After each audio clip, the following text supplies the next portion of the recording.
Hi ಎಲ್ರಿಗೂ ನಮಸ್ಕಾರ. Kamakshi Kumar YouTube ಚಾನಲ್ಗೆ ಸ್ವಾಗತ. ಎಲ್ಲರೂ ಹೇಗಿದ್ದೀರಾ? ಚೆನ್ನಾಗಿದ್ದೀರಾ ಅಂತ ಅನ್ಕೋತೀನಿ. ಎಂದಿನಂತೆ ನಾನು ಬಾಗಿಲಿಗೊಂದು ರಂಗೋಲಿ ಹಾಕಿ ಅರಿಶಿನ ಸಾರಿಸಿ ಜಯ ವಿಜಯ ಬರೆದು, ಇದು ಶುಕ್ರವಾರ ಹಾಗೆ ಶನಿವಾರದ ಲ್ಯಾಗ್ ಆಗಿರುತ್ತೆ. ಹಾಗೆ ಮನೆ ಮುಂದೆ ಒಂದು ತಾವರೆ ಹೂವಿನ ರಂಗೋಲಿ ಬಿಟ್ಟೆ ಶುಕ್ರವಾರ ಎಲ್ಲ ಬಾಗಿಲಿಗೆ ನೀರಾಕೆಲ್ಲ ಮುಗಿಸ್ಕೊಂಡು ಬಂದು ನಾನು ಬೆಳಗಿನ ತಿಂಡಿ ಎಲ್ಲ ಮಾಡಿ ದೇವಸ್ಥಾನಕ್ಕೆ ಹೋಗಬೇಕಿತ್ತು. ಹಾಗೆ ನಾನು ಉಪ್ಪಿನ ಜಾಡಿ ಬಗ್ಗೆ ಹೇಳ್ತಾ ಇದ್ದೀನಿ. ಉಪ್ಪಿನ ಜಾಡಿ ಮುಂಚೆ ಎಲ್ಲ ಹಳೆ ಕಾಲದಲ್ಲೆಲ್ಲ ತುಂಬ ಜಾಡಿಗಳಿತ್ತು. ಉಪ್ಪಿನಕಾಯಿ ಉಪ್ಪೆಲ್ಲ ಹಾಕಿಟ್ಕೊಳ್ಳೋಕ್ಕೆ ಹುಣಸೆಹಣ್ಣೆಲ್ಲ ಅವಾಗ ಜಾಡಿಗಳನ್ನೇ ಸ್ವಲ್ಪ ಬಳಸ್ತಿದ್ರು ಉಪ್ಪು ಹಾಕ್ಕೊಳ್ಳೋಕ್ಕೆಲ್ಲ. ಆಮೇಲೆ ಮಧ್ಯೆ ನಿಂತೋಗಿತ್ತು, ಯಾರೂ ಅಷ್ಟು ಬಳಸ್ತಾ ಇರಲಿಲ್ಲ. ಈಗ ಮತ್ತೆ ಎಲ್ಲರ ಮನೆಯಲ್ಲೂ ಜಾಡಿನೇ ಶುರುವಾಗಿದೆ. ಅರಳುಪ್ಪು ಮತ್ತು ಪುಡಿ ಉಪ್ಪು ಹಾಕೊಳ್ಳೋಕೆ ಜಾಡಿ ತಗೊಂಡಿದ್ದೆ, ಯೆಲ್ಲೋ ಕಲರ್ದು, ತುಂಬ ಚೆನ್ನಾಗಿದೆ. ಹಾಗೆ ಅದಕ್ಕಿಂತ ಮುಂಚೆ ಸಣ್ಣ ಜಾಡಿ ತೊಗೊಂಡಿದ್ದೆ, ಅದಕ್ಕೆ ಹುಣಸೆಹಣ್ಣು ಮತ್ತು ಪಿಂಕ್ ಸಾಲ್ಟ್ ಹಾಕಿ ಇಟ್ಕೊಂಡಿದ್ದೀನಿ. ಇದು ಜಾಡಿ ಲಕ್ಷ್ಮೀ ಸ್ವರೂಪ. ಅರಳುಪ್ಪು ಹಾಕಿ ಇಟ್ಕೋಬೇಕು, ಪುಡಿ ಉಪ್ಪು, ಅರಳುಪ್ಪು, ಹುಣಸೆಹಣ್ಣು, ಹಾಗೆ ಅರಿಶಿನ ಪುಡಿನೂ ಜಾಡೀಲಿ ಹಾಕಿ ಇಟ್ಕೋಬೇಕು.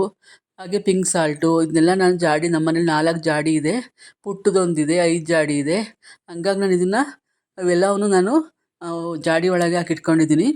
ಅದನ್ನು ಯಾವ ಥರ ಇಟ್ಕೋಬೇಕು ಅಂದರೆ, ಉಪ್ಪನ್ನು ಜಾಡಿಯಲ್ಲಿ ಇಟ್ಕೊಳ್ಳೋದ್ರಿಂದ ಪಾಸಿಟಿವ್ ಎನರ್ಜಿ ಇರುತ್ತೆ.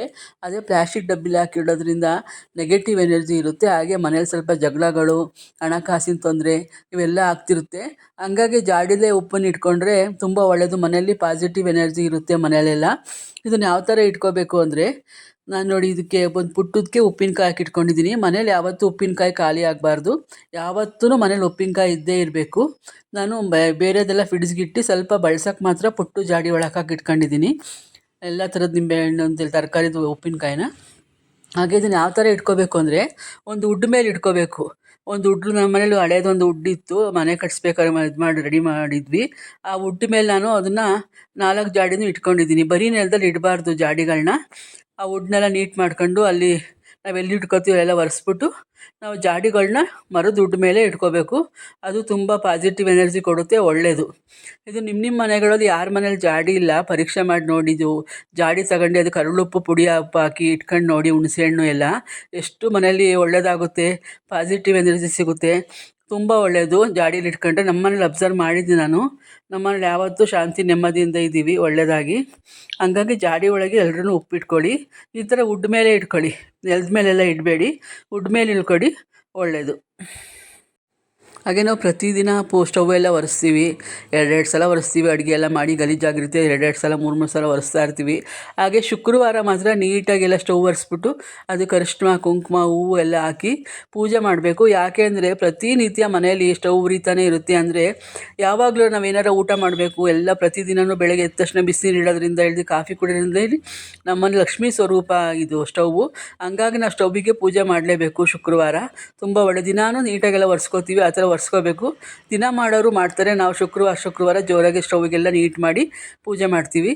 ಹಾಗೆ ಶುಕ್ರವಾರ ನಾನು 12 ವಾರ ದೀಪ ಹಚ್ತಾ ಇದ್ದೆ.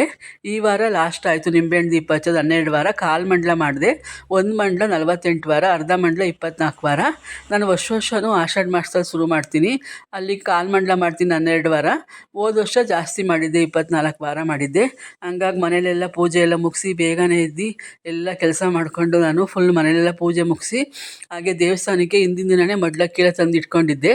ಬ್ಲೌಸ್ ಪೀಸು, ಬಳೆ, ಬಾಳೆಹಣ್ಣು, ಬೆಲ್ದಚ್ಚು, ಹಾಗೆ ಎಲೆ, ಅಡಿಕೆ, ಕರ್ಪೂರ, ಊದ್ಗಡ್ಡಿ, ತೆಂಗಿನಕಾಯಿ ಎಲ್ಲನೂ ರೆಡಿ ಮಾಡಿಕೊಂಡೆ. ಎಲ್ಲ ರೆಡಿ ಮಾಡ್ಕೊಂಡು ನಾನು ದೇವಸ್ಥಾನಕ್ಕೆ ಹೋದೆ. ನಿಂಬೆಹಣ್ಣು, ಹೂವು ಎಲ್ಲ ರೆಡಿ ಮಾಡ್ಕೊಂಡು ದೇವಸ್ಥಾನಕ್ಕೆ, ಮನೇಲೆಲ್ಲ ಪೂಜೆ ಮಾಡಿ ದೇವಸ್ಥಾನಕ್ಕೆ ಹೋಗಿ ಆ ದೇವಸ್ಥಾನದಲ್ಲಿ ಫಸ್ಟೆಲ್ಲ ತಟ್ಟೆಗೆ ಹಾಕಿ ಜೋಡಿಸ್ಕೊಂಡು ಆಮೇಲೆ ನಾನು ದೇವರಿಗೆ ಮಡ್ಲಕ್ಕಿ ಕೊಟ್ಟೆ. ಇಲ್ಲೇ PNT ಕಾಲೋನಿಲಿ ದುರ್ಗಾ ಪರಮೇಶ್ವರಿ ದೇವಸ್ಥಾನ ಇದೆ, ಅಲ್ಲಿ ಹೋಗ್ಬಿಟ್ಟು ನಾನು ಅಲ್ಲಿ ದೇವ್ರನ್ನ ಈ ಕಡೆಗೆ, ಅಲ್ಲಿ ದೇವಸ್ಥಾನ ಕಟ್ತಿದ್ದಾರೆ, ಹಂಗಾಗಿ ಈ ಕಡೆಗೆ ಸತ್ಯನಾರಾಯಣ ಸ್ವಾಮಿ ಮುಂದೆ ಇಟ್ಟಿದ್ದಾರೆ ದುರ್ಗಾ ಪರಮೇಶ್ವರನ. ಈಗ ಎಲ್ಲರೂ ಅಲ್ಲೇ ದೀಪ ಹಚ್ತಿದ್ದಾರೆ. ಹಂಗಾಗಿ ನಾವು ಅಲ್ಲೇ ದೀಪ ಹಚ್ಚಿ ಲಾಸ್ಟಿಗೆ ಮಡ್ಲಕ್ಕಿ ಕೊಡಬೇಕಲ್ವ, ಹಂಗಾಗೆಲ್ಲ ಮಡ್ಲಕ್ಕಿ ಫಸ್ಟ್ ನಿಂಬೆಹಣ್ಣು ದೀಪ ಮಡ್ಲಕ್ಕಿಗೆ ರೆಡಿ ಮಾಡಿಕೊಂಡು ಫಸ್ಟು ನಿಂಬೆಹಣ್ಣು ದೀಪ ಹಚ್ಚಿಸಿ ಆಮೇಲೆ ಅರ್ಚನೆ ಮಾಡಿಸಿ ನಾನು ಮಡ್ಲಕ್ಕಿ ಕೊಟ್ಟೆ ತಾಯಿಗೆ. ಹಾಗೆ ಮನೇಲಿ ಮುಗಿಸ್ಕೊಂಬಂದು ಅದೇ ನಾವು ನೆಕ್ಸ್ಟ್ ಶನಿವಾರ ಮಾರನೆಗೆ ನಾವು ಹೊರನಾಡಿಗೆ ಹೊರಡಬೇಕಿತ್ತು. ತುಂಬ ದಿನದಿಂದ ಹೊರನಾಡಿಗೆ ಹೋಗಿ ಬರಬೇಕು ಅಂತ ಅನ್ಕೋತಾ ಇದ್ವಿ, ತಾಯಿ ಅನ್ನಪೂರ್ಣೇಶ್ವರಿ ನೋಡೋಕ್ಕೆ. ನಾನೀಗ ಫೋಟೋ ತೋರಿಸ್ತಾ ಇರೋದು ಗಂಗಮ್ಮ ತಾಯಿ ಫೋಟೋ, ನಮ್ಮ ಕುಲದೇವತೆ ಗಂಗಾಮಾತ. ಹಾಗೆ ನಾವು ಶನಿವಾರ ನಾವು ಹೊರನಾಡಿಗೆ ಹೊರಟ್ವಿ. ನನ್ನ ತಮ್ಮನ ಹೆಂಡ್ತಿ, ನಮ್ಮ ಅಕ್ಕ, ನಾವೆಲ್ಲ ಹೊರಟಿದ್ವಿ. ಆದರೆ ನನ್ನ ತಮ್ಮನ ಹೆಂಡ್ತಿ ಬರೋದು ಕ್ಯಾನ್ಸಲ್ ಆಯಿತು. ಹಂಗಾಗಿ ನಮ್ಮ ಅಕ್ಕ ನಾವು ಹೊರಟ್ವಿ.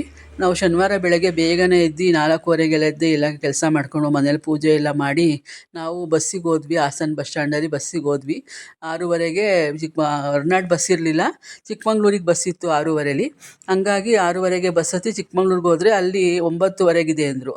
8:15ಗೆಲ್ಲ ನಾವು ಚಿಕ್ಕಮಂಗ್ಳೂರಿಗೆ ಹೋಗ್ಬಿಟ್ವಿ. ಆಗ ಅಲ್ಲಿ 9:30ವರೆಗೂ ಕಾಯ್ದು ಆಮೇಲೆ 9:30ಗೆ ನಾವು ಹೊರನಾಡು ಅನ್ನಪೂರ್ಣೇಶ್ವರಿ ದೇವಸ್ಥಾನಕ್ಕೆ ಹೋಗೋಣ ಅಂತ ಬಂದ್ವಿ. ಅನ್ನಪೂರ್ಣೇಶ್ವರಿಗೆ 12 ಗಂಟೆ 12:30 ಆಯಿತು ನಾವು ಹೊರನಾಡಿಗೆ ಬರೋ ಅಷ್ಟೊತ್ತಿಗೆ. ತುಂಬ ಬಿಸಿಲಿತ್ತು. ಹಾಗೆ ಘಾಟ್ ಸೆಕ್ಷನ್ನು. ನಾವು ಬಸ್ಸಲ್ಲಿ ಬರೋ ಅಷ್ಟೊತ್ತಿಗೆ ಸುಸ್ತಾಗೋಯಿತು. ಹಾಗೆ ಬಂದ ತಕ್ಷಣ ಒಂದು ರೂಮ್ ಮಾಡ್ಕೊಂಡ್ವಿ.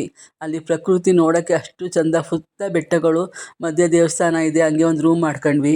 ಅಲ್ಲಿ ದೇವಸ್ಥಾನದ್ದೇ ಒಂದು ಇದಿದೆ, ಅಲ್ಲಿ ರೂಮೆಲ್ಲ ವ್ಯವಸ್ಥೆ ಚೆನ್ನಾಗಿದೆ. ಅಲ್ಲಿ ಹೋಗಿ ರೂಮ್ ಮಾಡ್ಕೊಂಡು ನಮ್ಮ ಅಕ್ಕ ನಾವು ಹೋಗಿ ಸ್ನಾನ ಎಲ್ಲ ಮನೆಯಲ್ಲೇ ಮುಗಿಸ್ಕೊಂಡು ಹೋಗಿದ್ವಿ.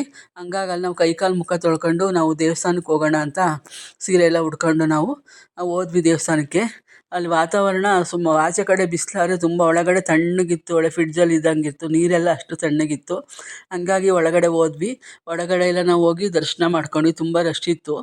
ತುಂಬ ಅಲ್ಲ, ಒಂದು ಮೀಡಿಯಮ್ ರಶ್ಶು. ಒಂದು ಸುಮಾರು ಜನ ನಿಂತಿದ್ರು ಅಲ್ಲಿ.